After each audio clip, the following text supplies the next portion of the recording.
Ay, ikaw na naman. Lagi ka na lang. Oo. Lapit nang bumigay, oh. Sitro na sitro.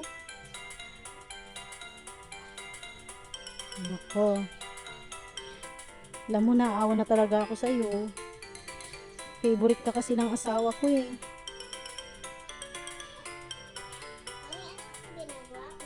Ito oh. Laging sinusot ng daddy mo, laging nalalabhan. Ayaw pa niyang bitawan. Kawawa na siya oh. Naawa na ako sa kanya.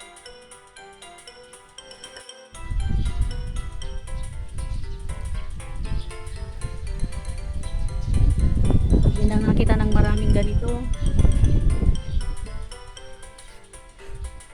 Damit pa ba ito?